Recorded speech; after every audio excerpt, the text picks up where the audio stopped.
I've got a really important story today that you probably are not going to read anyplace else unless you're a total geek, like me and my staff. The G20 met earlier this month in India, and, love it. Couldn't get enough of that G20 news.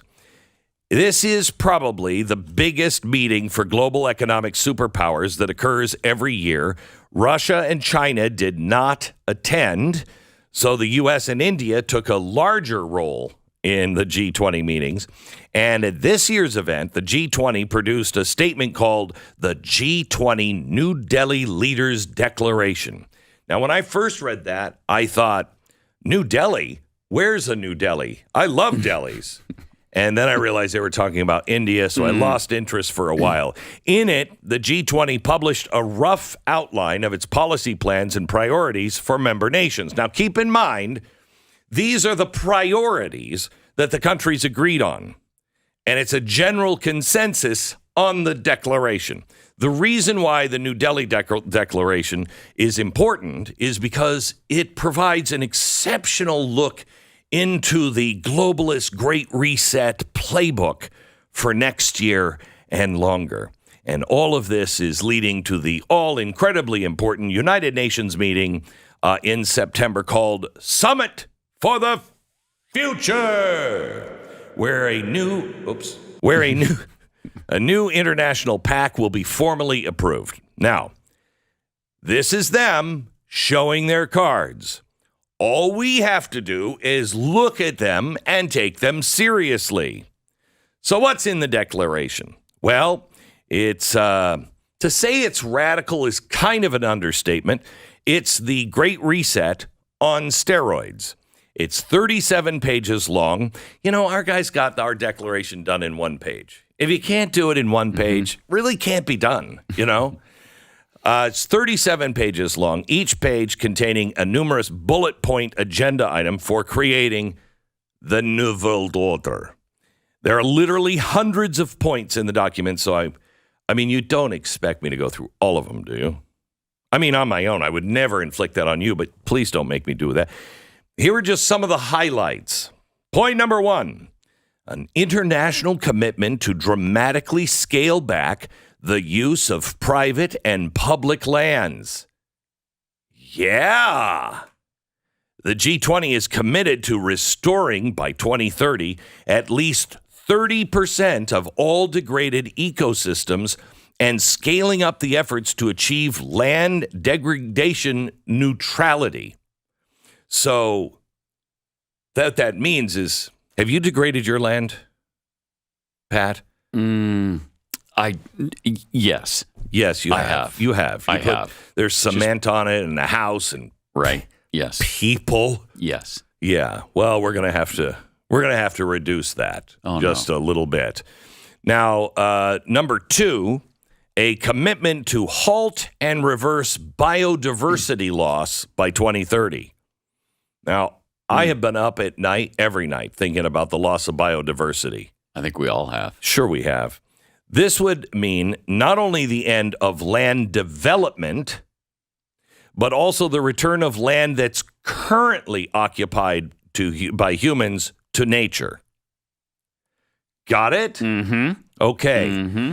So, like all land that's currently occupied by humans? Not all, but okay. 30%. Oh. 30% of the land needs to be, returned. Get out of here. Mm-hmm. And they're not going to do anything with it. They're just going to return it to its natural utopian, Garden of Eden state, I'm sure. Okay. I don't know how we're going to feed the world's hungry, when we return 30% just back to nature. But this is what we warned about in Dark Future. In fact, I wouldn't mind just calling these the top 10 things that we told you about in Dark Future that are now happening. All right. So number 3 is a plan for international governance for AI. According to the document, member nations should ensure that AI is developed responsibly, which means, among other things, designers take ethics and biases into account. So in other words, we hate conservatives. Let's put that into the machine.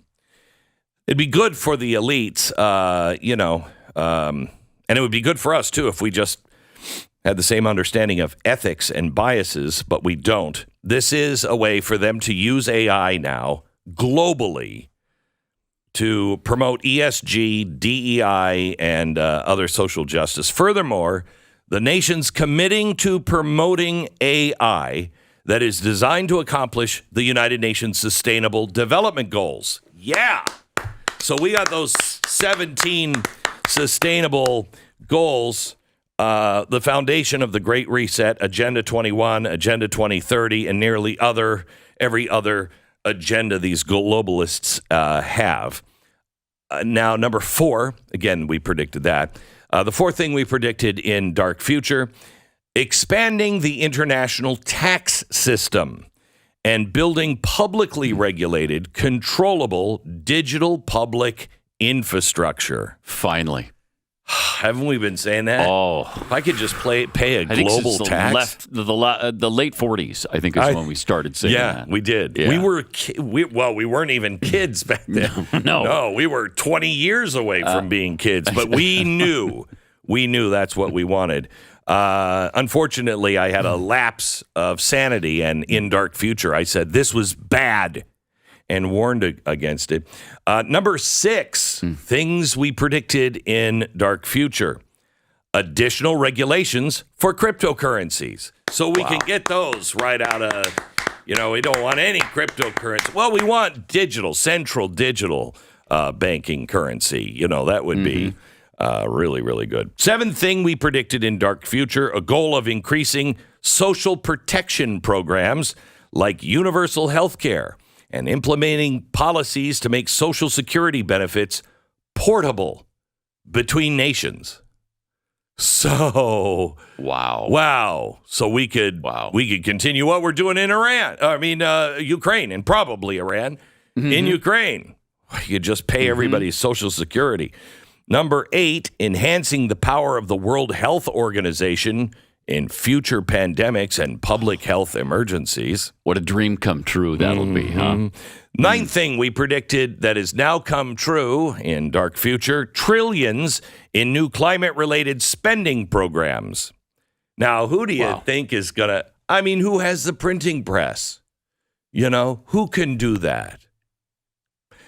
Yeah. 10, additional collaboration and research for introduction and adoption of central bank digital currencies. But remember, that is nothing more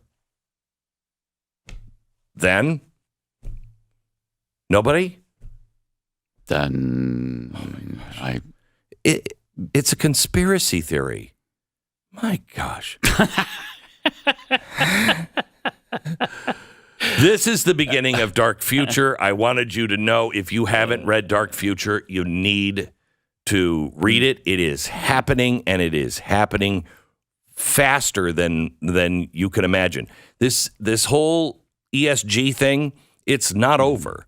It's just been renamed. That's it. And they're destroying people like Russell Brand. They're destroying him. Now, I'm not saying that he didn't do something bad in the early 2000s. I don't know. He was a dirtbag. He said he was a dirtbag. So I don't know. Said it was all consensual, though. Right. And he hasn't, I don't even think he's been charged yet. And if he is even charged. So we don't know, but they are destroying him. Every form, every platform, and every form of income he has is being taken away. Have you ever heard of Parliament passing something and reaching out to Elon Musk at Twitter because he won't ban him? Everybody else is banning him because, they're under the ESG thumb. Elon Musk won't do it. So Parliament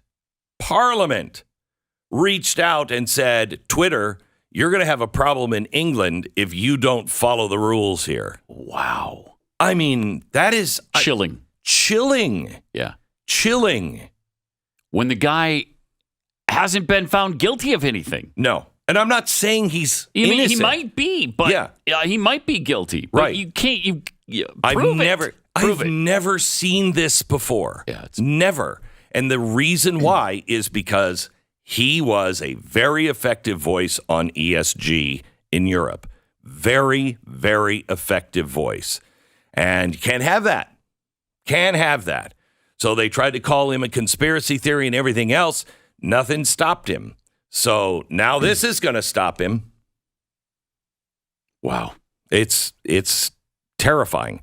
And that's not all that's happening. I'll get into that here in a second. I want to also talk to you about Bidenomics. And remember, how well it's working? Yeah. Yeah. It's really working well. That and the really border. Yeah. Oh, my God. Really well. Shut down. Yeah. Shut down. And Ukraine. Oh, yeah. That is working really. Money well spent. Yeah. Amen, brother. Amen. And he reduced the deficit too. So, Oh, yeah. Yeah. Yeah. So we Bring got down that. inflation. It's brought it way down. way down.